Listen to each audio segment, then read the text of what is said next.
welcome or welcome back to my channel. My name is Tamar Jordan, Tammy Turns Pages, and I'm so glad that you are here and that you decided to turn pages with me today. We are still in Bookmas. God, what day is this? Day 8 of Bookmas. What I want to do is I want to try and read some mysteries, thrillers, and horror that are like set in the winter. Technically, I only have a few days to edit this. I'm going to be filming this throughout the next few days. I have my books picked out already. Hopefully it'll take me about 4 or 5 days, and then, like I said, the video will be up on, I think, the 8th day of Bookmas. So the first book is by Darcy Coates. It's called Dead of Winter. I've heard nothing but good things about this book. This is a mystery thriller, and yeah, I'm actually going to go into all of these pretty much blind, but yeah, I'm excited to read this one because it's supposed to be really, really good. The next book I'm hoping to read for this video is The Winter People by Jennifer McMahon. And I, again, don't really know a lot about this book, but I do know it takes place like in a cabin or something. And I think there's like a snowstorm. Something terrible happens during that time. Anyway, I'm really excited about this one too. So this will be the other book that I want to read. And then I am going to try and do one more book if I can get to it. It is Frozen River by Ariel Lawhon. This is a mystery thriller. And I know this takes place in Maine and it takes place in like the 1700s. Sit back, relax, enjoy. I hope the lighting isn't too bad. I'm using my new camera and it's supposed to have like night vision mode, so we'll see how this turns out. But yes, I'm gonna start reading tonight and I will come back tomorrow with a little bit of an update. And yeah, I'll just let you know what I get into over these next like 3 or 4 days.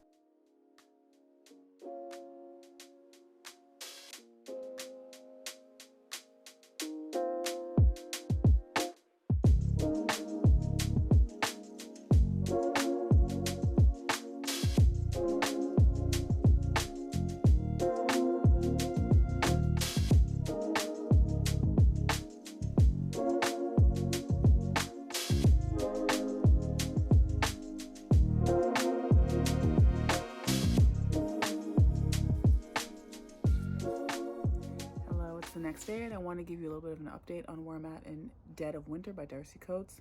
I was able to make it to about 60% of this last night and throughout today, and I just wanted to tell you how I'm feeling so far. So this book follows our main characters Krista and Kieran, who is her boyfriend. Krista's basically our main character, our protagonist, and she is going on this, I guess it's like a retreat, kind of. It's like a photography retreat, but in like the wilderness. And they are going with a small group of people, you know, like one of those tour groups, kind of. It's her and her boyfriend. They are on a tour bus with the rest of the people. I'm not going to name all of them, but it's like 8 other people.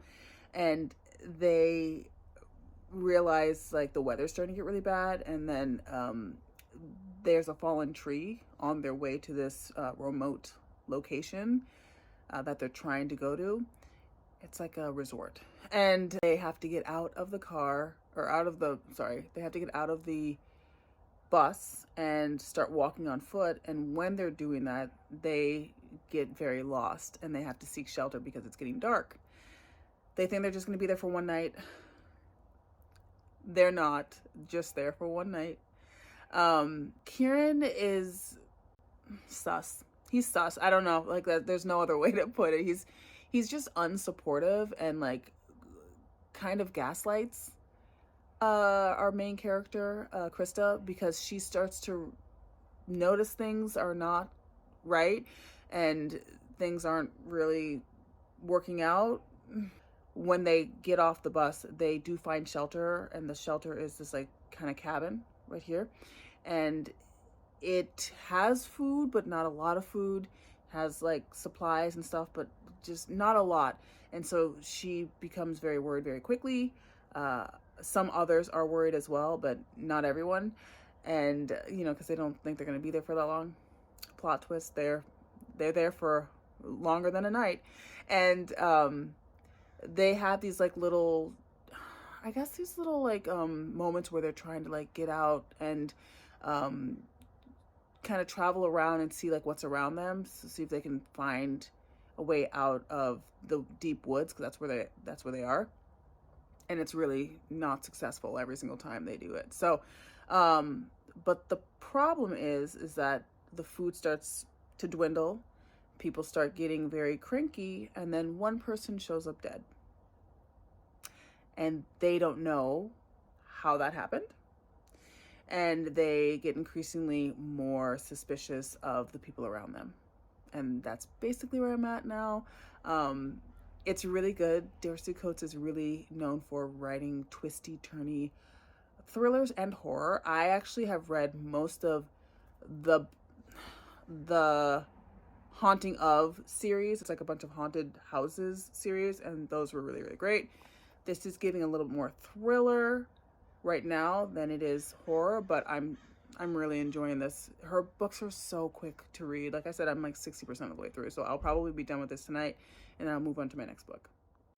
I decided I wanted to do one of these. It's like a mini puzzle. So I've done all the way to 7, and I just need to do a few more. And then, like I said, I'm gonna give these to my mom. I think I said yesterday or tomorrow. I don't mean tomorrow. I mean on Sunday. So a few days from now.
Yeah, it goes all the way back over here. I was gonna open them for this video, but I don't think I'm going to. I think I'm just gonna, yeah, there's just too many things, but I am very grateful and very thankful.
Good morning. I just wanted to come on and give you a couple updates on where I was at in Dead of Winter by Darcy Coates. So I was able to finish this last night, and I did really enjoy this. This was very unexpected. A lot of twists and turns for sure. Things I didn't really think were going to happened. And then I don't know, I just like the way she writes, because you never really know, or maybe you do, I don't know. I'm not like a huge thriller reader, So I always have a hard time figuring out what's happening, but they're just really fast paced. They're really quick. I just like her writing a lot. I just think her thrillers are fun and fast and exciting, and I just want to keep going and finishing it like, right away. So I did really enjoy this. I probably would give this a 3.75. This was really atmospheric and really scary, and not scary as in like supernatural or like haunted, but scary as in like this could happen. It probably has already happened somewhere, so at some point. And just unexpected things happen that I didn't think were going to happen, and I just really enjoyed my time reading this one. I was able to start Winter People last night and got a little bit into it, and then I continued reading this morning, as you will have seen, and I got to part 4, January 4th. This is page 202. So this book honestly follows a lot of main characters, but it fell in 2 different timelines. It takes place in Vermont in 1908. It follows Gertie and her mom Sarah and her husband Martin. They live in this farmhouse that is like on the edge of this really weird forest kind of area. I think it's called Devil's Hall or Devil's Bridge or something, but it's just like weird things happen around this, like that little area, and they're living right against it like that. Gertie, their daughter, something happens to her, and Sarah starts writing in this journal about what that experience has made her feel, and she's trying to like get out her emotions and express herself through these journals, or these journal entries. And the journal entries are mostly her and her relationship with Gertie, her daughter, of course, and then a little bit about her husband and how her husband is dealing with it as well. Sarah goes to her friend, I think it's her cousin, and asks if she can help rectify what happened to Gertie in some way, because she has like all the answers, I guess. She's just knows how to she's kind of like a healer. It doesn't go as expected. Fast forward to present day, we are now following Alice and Ruthie. Ruthie is Alice's daughter, and Fawn is also Alice's daughter, the youngest one, the little one. Alice is a recluse. She doesn't really do anything or go out. She's very protective of her kids, but she expects Ruthie to take care of Fawn because Alice can't do it. It turns out that they are living in Sarah and Gertie and Martin's old farmhouse, this one right here. And the farmhouse, immediately once they get there, they realize it's off. Something is not right with that house. Yeah, it just gets progressively stranger in that house as the days go on. It's cold, it's drafty, it's weird, it creaks. They think they hear stuff. They think they see stuff. The vibes are off. One day, Ruthie comes home. She's picking up Fawn from school. She comes home and there's no note, there's nothing, and Alice is missing, and she doesn't know where her mom went. Then starts a whole trickle effect. She's trying to figure out where her mom went, and she starts realizing that there are a lot of unanswered questions regarding the town, regarding the house, and regarding Sarah's legacy. And that's where I'm at. I'm enjoying this so far. This is very, very, very creepy and very, like, I don't know, just like spooky and sinister. I definitely can feel the supernatural elements starting to pop in, and it's just eerie. It's really good. The writing is very good. So I'm really enjoying it, and I will let you know what I think when I finish this. This is interesting. Good morning. It is the next day, and I wanted to give you a little bit of a wrap up of how I felt about The Winter People by Jennifer McMahon. I really like this book a lot. I thought it was very interesting the way it wove together different storylines during the same time period, but also during the two coinciding time periods, because one was 1908 and then the other one is present day, which I'm assuming is probably like 2022 or 23, maybe when she wrote this. Yeah, I thought the characters, especially Ruthie, I was really rooting for her and her struggles and her trying to find her mom. That storyline was very interesting. I also really liked Fawn a lot just because she was going through things that were new to her and difficult, and she was, you know, she's a child, and it some of her struggles were things that she really couldn't share with anybody else, and so I was also really rooting for her. A lot of heartbreak in this book, a lot of trauma and sadness and just grief. There's a lot of grief in this book. It's woven throughout this story.